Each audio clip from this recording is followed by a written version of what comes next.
Okay, we're here to talk Star Trek.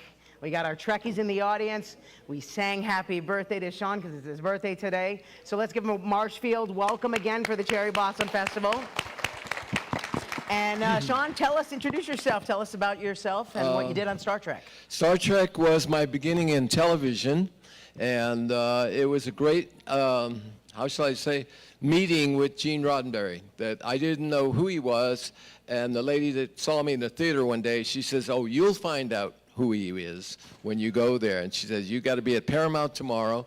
You'll see how they all work over there, and there's a new show they're doing called Star Trek." And I said, "Oh, I never heard of it." "Oh, you will, you will." And she was so profound about the show before it really had hit big, because our show, it was actually the beginning was on a show that was a pilot that they made with Jeffrey Hunter. And so I knew Jeffrey Hunter, who he was, and when I got into the show, or into the Paramount, the casting people said, "Oh, go into Mr. Roddenberry's office. He'll see you in a few minutes." So all of a sudden, this gentleman comes in, very big, tall guy, and he walks around, he just nods to me and everything, and he has a picture of Jeffrey Hunter in his hand. And he says, "How long you been doing this?" And I said, "Oh, 2 years in the theater," and blah, blah, blah, blah, blah, blah. And he says, "Well,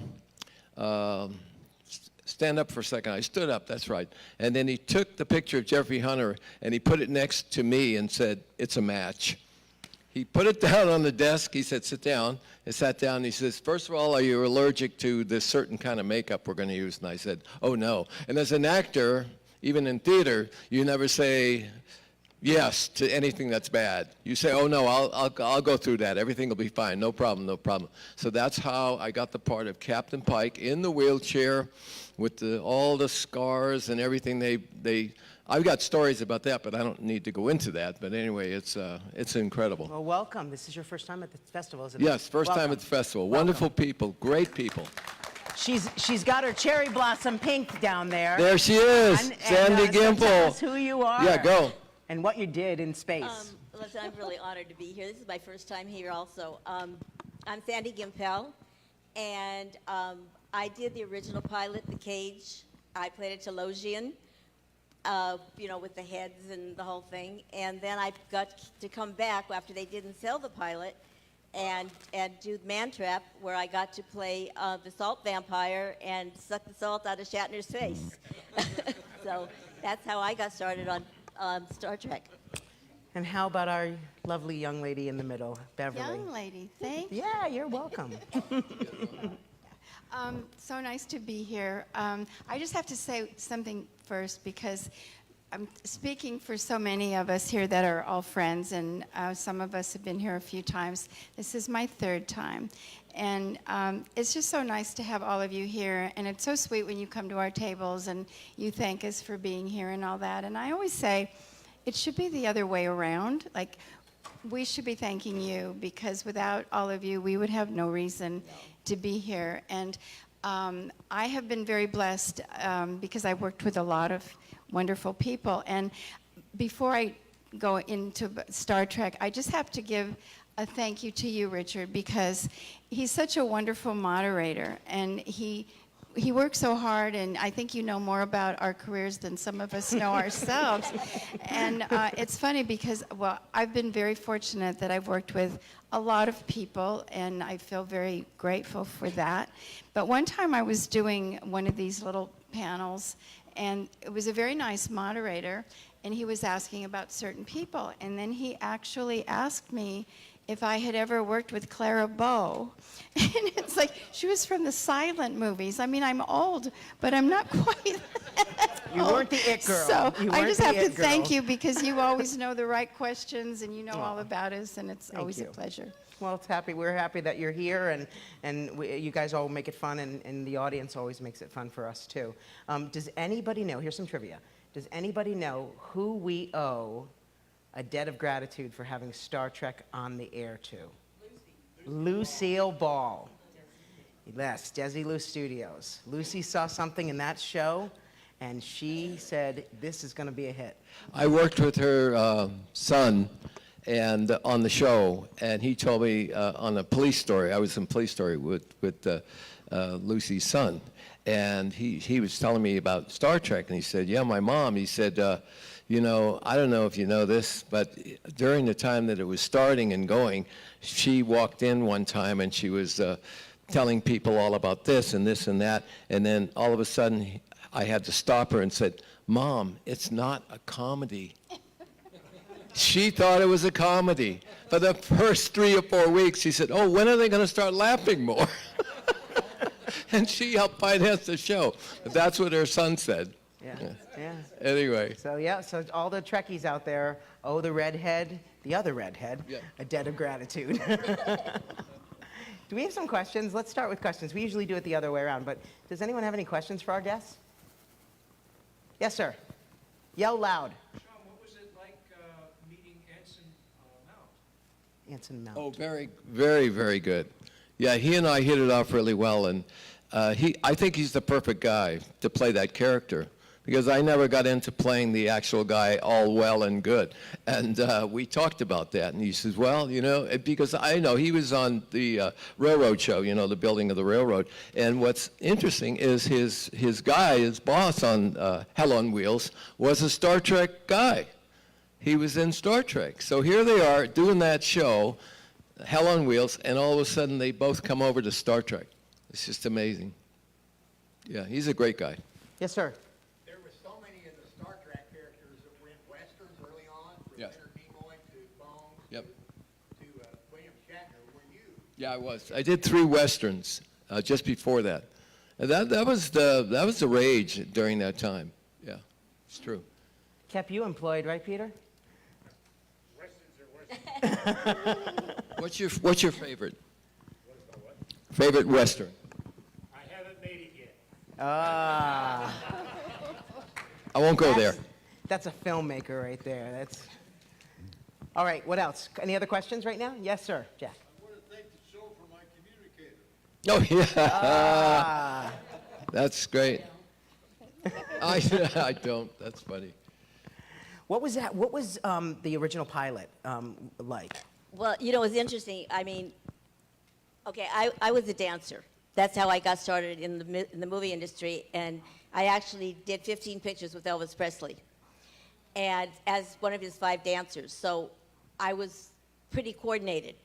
And when Elvis stopped shooting movies, when he did Change of Habit, I went on to do Lost in Space and Double Bill Mummy on the show, and started playing monsters on that show. And as Sean said, I wasn't allergic to all the stuff that they put on me. So when Star Trek came up, they called our stunt coordinator and said, do you have anybody that can play a Telosian that won't break out from all this makeup? And he said, oh, sure, we don't need Sandy for a week. Go over there and do that show. So I did, and it was really interesting. It was 3.5 hours of makeup to get the Telosian stuff on. They put a bald cap on, and then they put veins in the head, and then they put pieces all over your face. And then to make the veins move like we could do mental telepathy, they had a tube that ran down your arm to a ball, an air ball in your hand, and you would squeeze it so that the veins would move. You know, and today, you know, I've got a special effects guy off the side moving, you know, the mechanisms and stuff. So I did that, and they didn't sell the pilot. And so I went back to work on Lost in Space, and then about a year later, Lucille Ball put up the money to do the show because the network didn't want to. And they called me back and asked me if I could play the salt-sucking monster. And then I got to work with Shatner because Gene had, you know, recast the show. And that show, that particular thing, I mean, it was, you couldn't see out of that costume at all, let me tell you. I mean, I would go, the suckers on the hands were past my fingers, so I would go to put my hands on Shatner's face, and I'd miss him.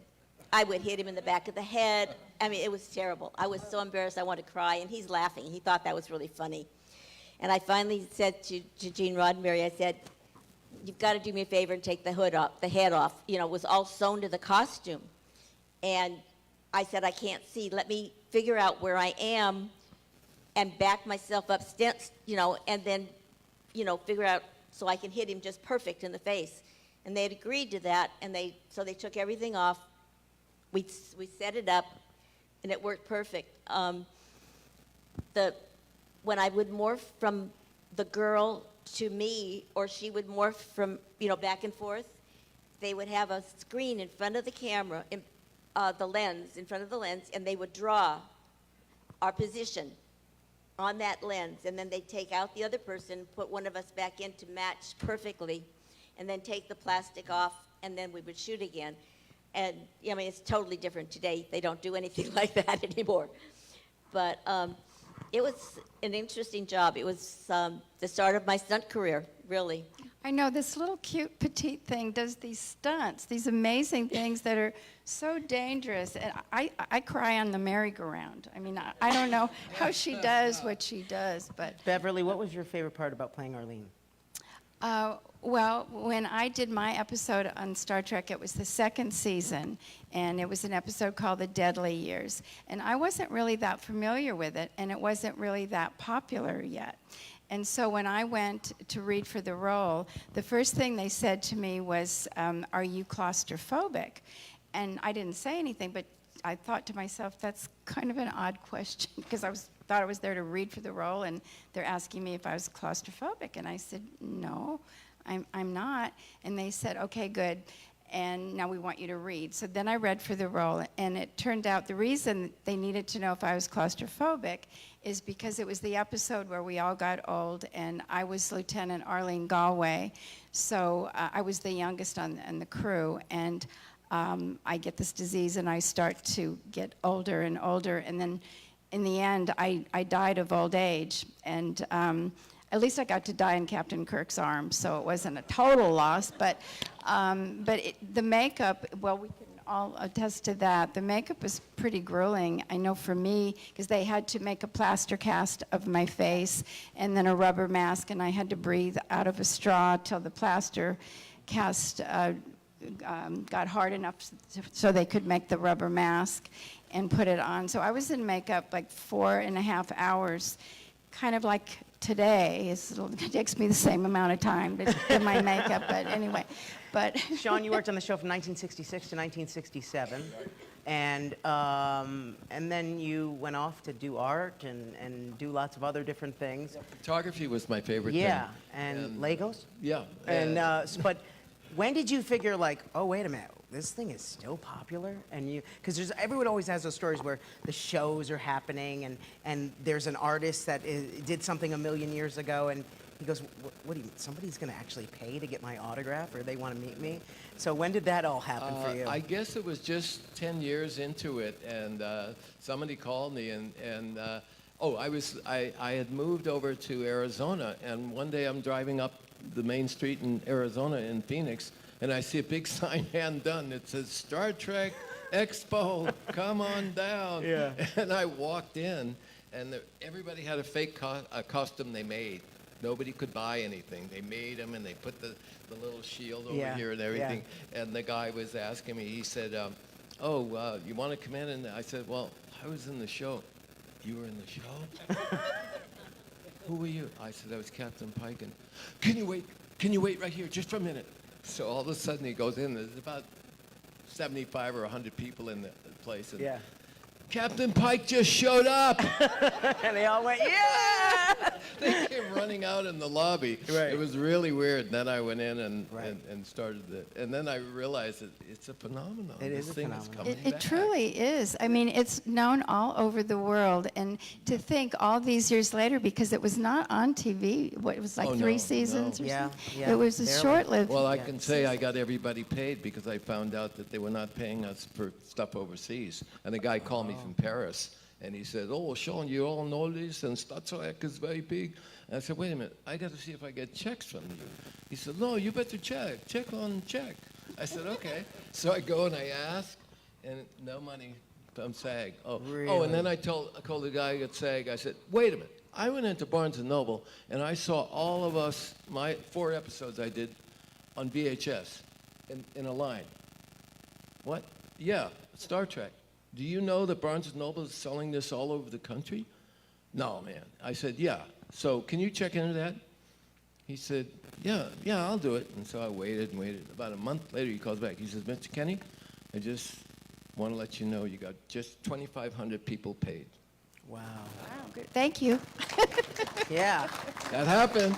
Do you still get those 10-cent checks every now and then? Yes, absolutely. We all No, think no, no, we all think celebrities are super No, rich and they get no. paid lots of money for these episodes, You know, right? we didn't make anything for the longest What was the time. smallest check that you ever got? I got one a couple weeks ago for 1 penny. Yeah. And Yeah, it's I so got funny one. because Yeah, one for What a about couple, I got one for a couple of dollars, but what's really weird the other day is the guy called me and said, they want to use your image on young Sheldon. I said, what do you mean? Oh, the kid's supposed to look up at the TV, and there you are, and you're in the wheelchair coming down and going into another room. I said, they're going to do it. And I said, oh, okay. He said, no, I think they're going to do it well. I said, oh, okay. And I laughed about it. And then all of a sudden, I got a check for $1,500 about 3 weeks later. Yeah. I'm saying Easy somebody at SAG is looking out for us. Right. Somebody, as Right. we hope. but we get foreign residuals too. Foreign. Yeah. We get foreign. And one time I got a residual, and it was listed. There were 10 different shows that they had, and they go through this whole thing, this procedure. They list the name of the show, the name of the episode, the production company, the gross amount, the net amount, and so they were all individual. And there was one from Sweden and Switzerland and Hong Kong Wow. and Japan and Italy and Germany. Amazing. And what they did was they put it into one check. It was a foreign residual, but they had it itemized so you'd know what it was for. And the check for all these shows was $10.97. Yeah, what's the And they deal? took taxes out, didn't they? yeah. They took some A lot taxes of out. taxes. But it's so funny. You get your all your foreign residuals come in Yeah. a pink, in pink paper. Why I don't know, but it's always pink paper, Because they're on- and they're all lined up. You get like 5 pages of them, and you're thinking, oh boy, until you look at the check, and it's like $10 or $20 if you're lucky. And there are checks. I've gotten checks for a penny that they took the taxes out of, so the check was zero. Zero. Well, oh, really? Wow, you Oh, beat and me. there was a club in Studio City, a bar, and it says, he who has the lowest residual check gets a free drink. So anytime I got 10 cents, It's I better crazy. go over there. Yeah, get a free drink.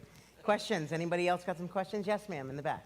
This is not Star Trek related, but Sandy, my mother said that you did stunt double for Debbie Reynolds. Sandy, did you work with Debbie Reynolds? Did you do Stunt stunt Yeah, work? I was Debbie Reynolds' stunt double. The funny part about that is, there's this place in California called Pacific Ocean Park in the 60s. And it was a theme park where people would go. And Westinghouse had a show. They had a Jack and Jill dancer come in and dance to bring the people in to the show. So I got that job, and I had a 3-year contract, and I had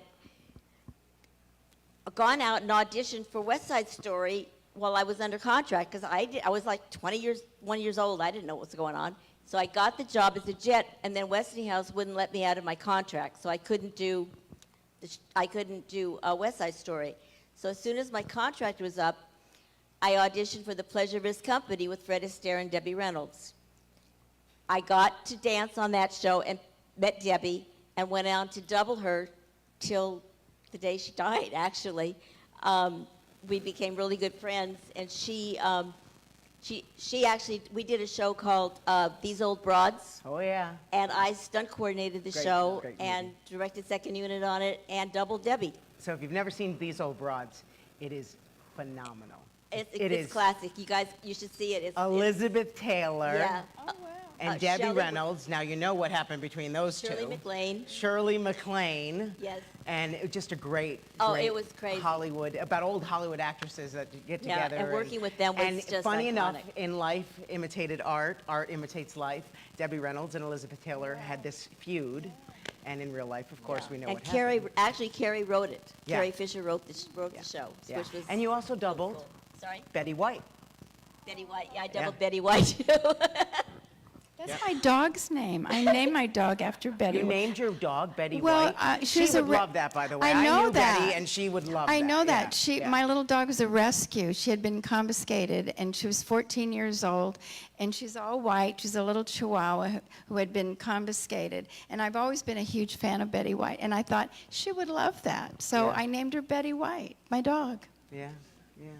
So going from Star Trek to the art world, the world of art. I mean, you know, yes, acting is a form of art.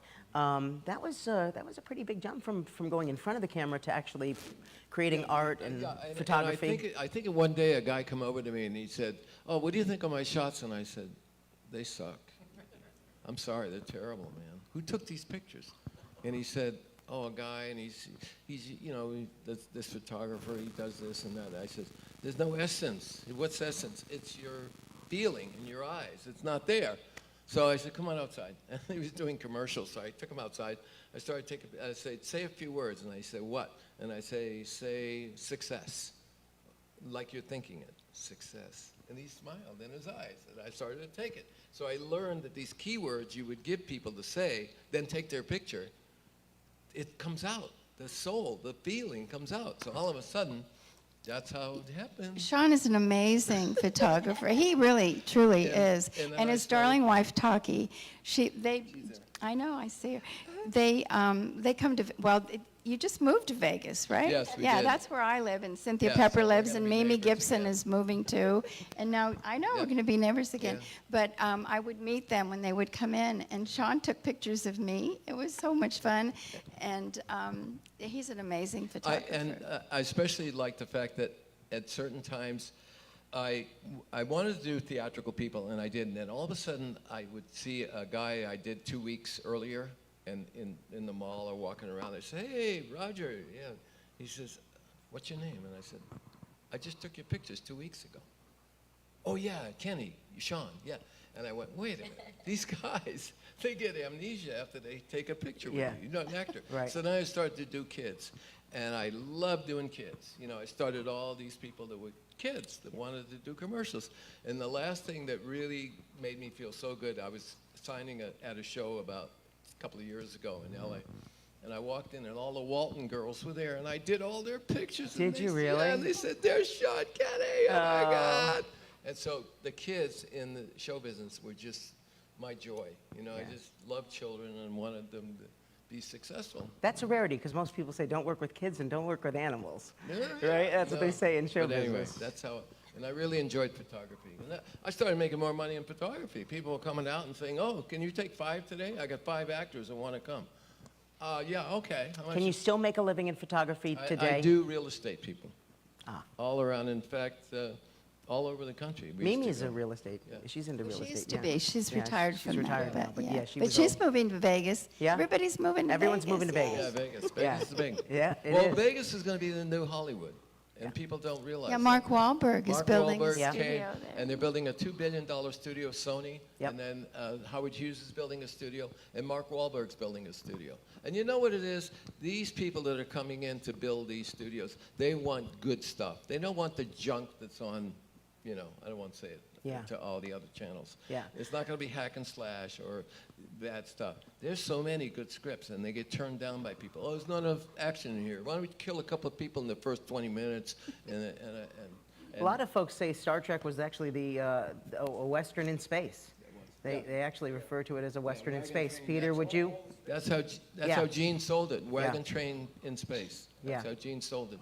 Yeah. You're right. It's amazing that it's still so loved all around the world. And we did a convention this past year at the Rio in Las Vegas, and we're going to be back next Yeah, they month. have I'm the going big to Star Italy. Trek Expo there, right? Yeah. Yeah, I'm going to Italy in 3 weeks to do a Star Trek convention. It's big in all the countries, and I just feel so blessed to be a Oh, part of it. I got asked to come to Italy by a group of people in the town called Riccione, which is up on the Adriatic. And I said, "What? Yeah, we just want you to come and your wife, and we fly you out on Italia, and you come and you spend about 3 days with us." So we get to Italy, they pick us up in a chauffeur, and they drive us up to this little town, which is a beautiful town called Riccione, and it's very rich. Yeah. And the people there are not very aware of American tourists because they never advertise Riccioni's there. Right. So I go in, and I couldn't believe how, some of them speak English, some don't even speak English. They just motion you to go on.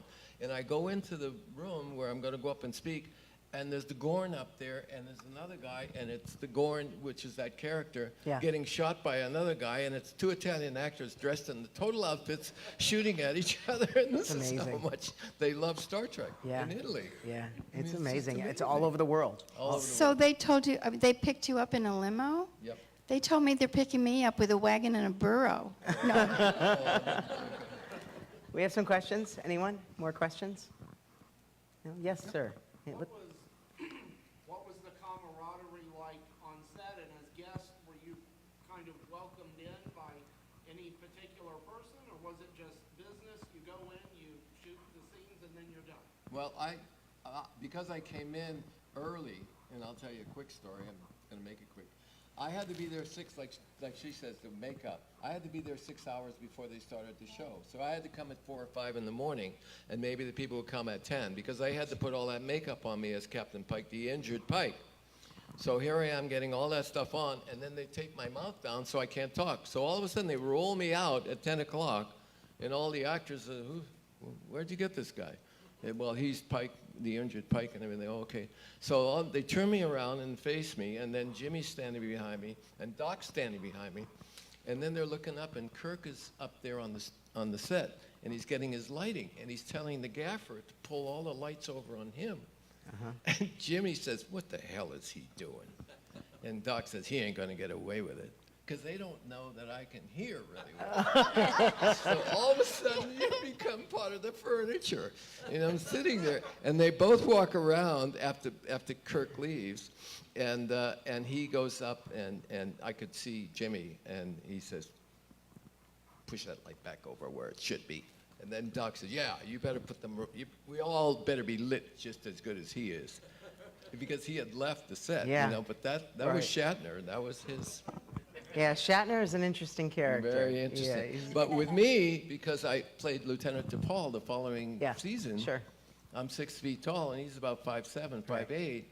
Well, I stood up in one of the scenes, and he got really ticked and told the director to put me down. He went like that. And I said, "What do you mean?" And the guy comes over, the AD comes over, he says, "You better sit down. He doesn't like you standing up." I said, "Okay." Oh, so that's TV for you. We have another question? Yes, sir. Have any of you been to see the stage set that's been recreated in Ticonderoga, New York? Yes, Loved it. Yeah, it was Fantastic. amazing. it's my hometown. Well, that's Ticonderoga's not. Yeah. Albany is. That's where I spent my summers They up did in a Lake really George. fabulous Lake George is job. where I spent my summers. Boy, does It's he pretty do cool up Elvis there. really well. Yeah, he does that too. Yeah, he can Ma'am, sing. in the front. Well, you kind of answered it a little bit, but I was just wondering how it was to work with Shatner, how he was. A lot of people. He's do an that. astronaut now. In Did you know that? He went to space In for fact, real. George Takei will not appear at any show with him. Yeah. So And that's George is a lovely man. And he is a lovely guy. He came to me one time, and I was DePaul at the time, and he says, "I'm going off to work with John Wayne." And I said, "What are you going to do?" And he said, "Green Berets." And he says, "I'm playing a Vietnamese guy." I said, "Really?" He says, "Yeah." He says, "I don't think I'm going to be on the show anymore." I said, "Really?" He said, "Yeah, you're going to be the navigator, and they're going to bring an extra guy in to be the helmsman." I said, "Oh, okay." I didn't know what was going politically, but that's exactly how he wanted to quit the show, and I think his contract was coming up, and sure enough, Gene realized that he didn't give him enough stuff to do. You know, your window dressing, we used to call it, right? Nichelle, the same thing. She walked away one time. She went to Gene and says, "I'm leaving, my contract's up in October," and she goes, and then she goes to the NAACP meeting in LA, and who's there? But, what's his name? Martin Luther King. She walks in and everything, and the wife comes running over, and she says, "Oh, my husband wants to meet you. You're the best thing on television." She goes, I just gave my last," and she says, "What? Wait till I tell my husband." And so sure enough, Martin Luther King comes over and says, "Did I hear that you left the show?" And she says, "Yeah, I gave them a contract that I'm not going to, he said, you go back there and you tell him you want that contract torn up. So sure enough, she told me. She went back there the next day, and she went in and told him about Martin Luther King. And Gene says, oh, you want your contract back, right, that you signed, that you're not coming? And he opened the drawer, and it was all torn up. End of story. So Well, that's, I Dr. loved King was a Trekkie. he Who was. would have known? He I was. loved working with William Shatner at the time.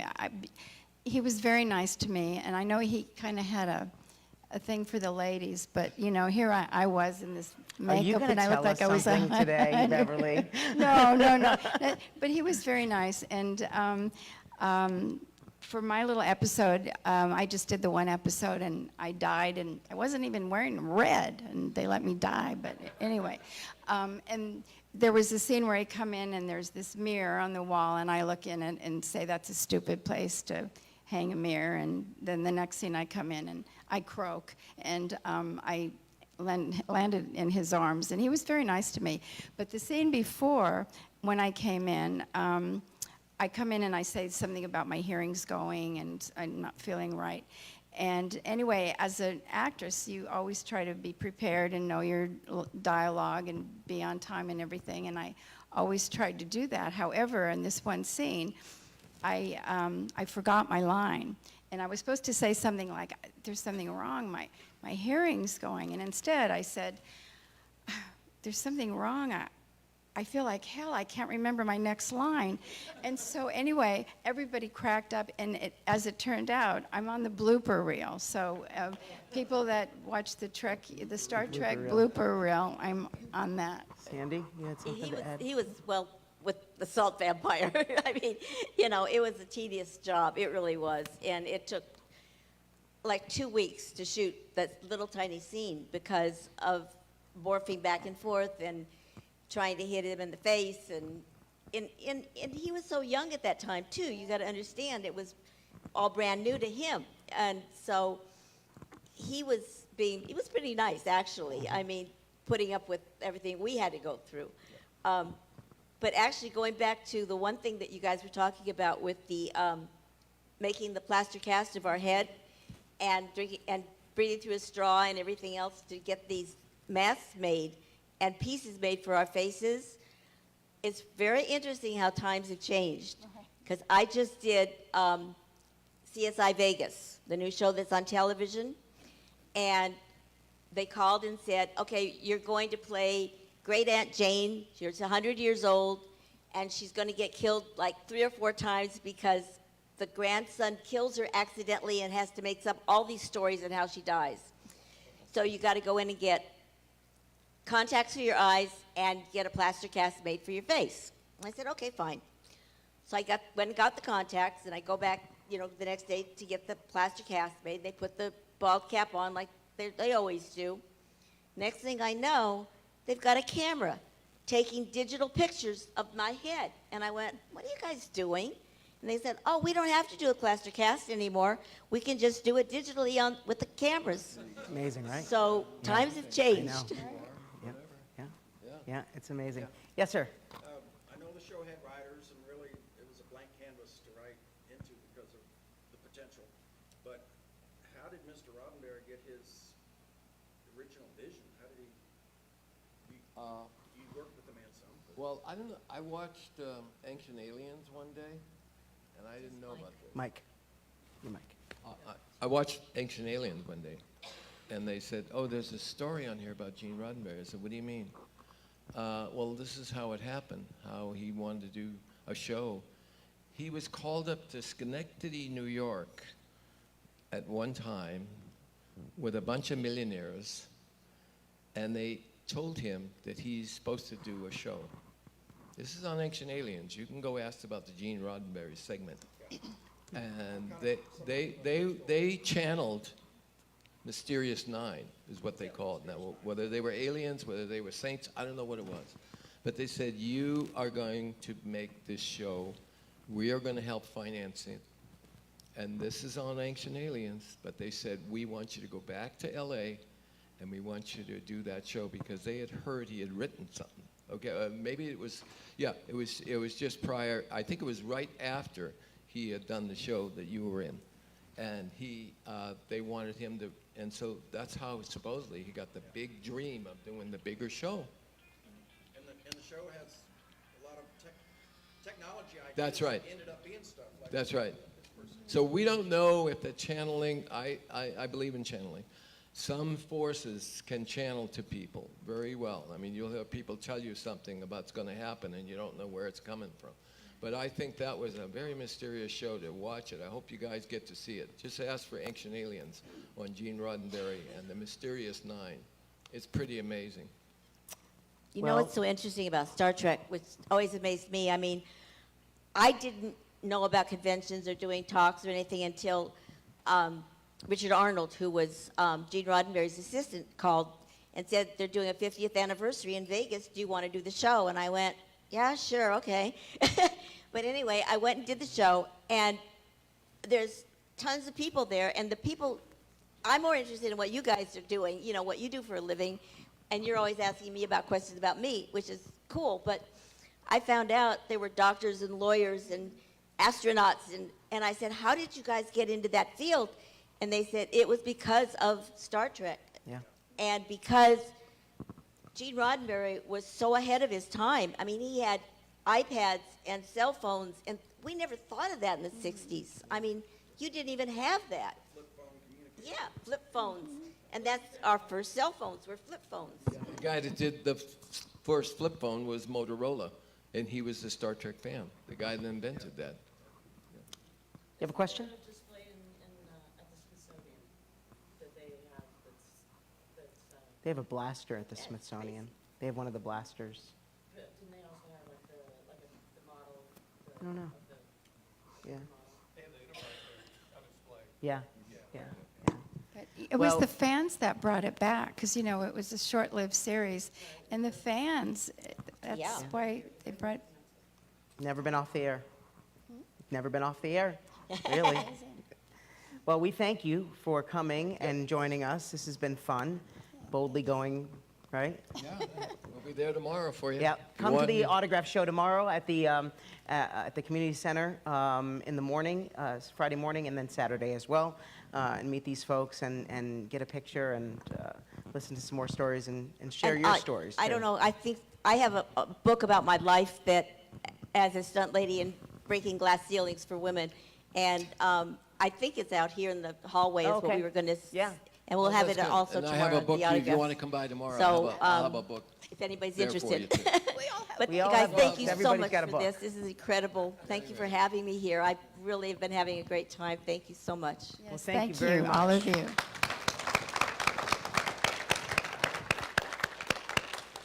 All right. Now it's time to go play some donkey basketball. The vendors have been moved to the fairgrounds? Okay, so all the vendors are now at the fairgrounds as well, Friday and Saturday.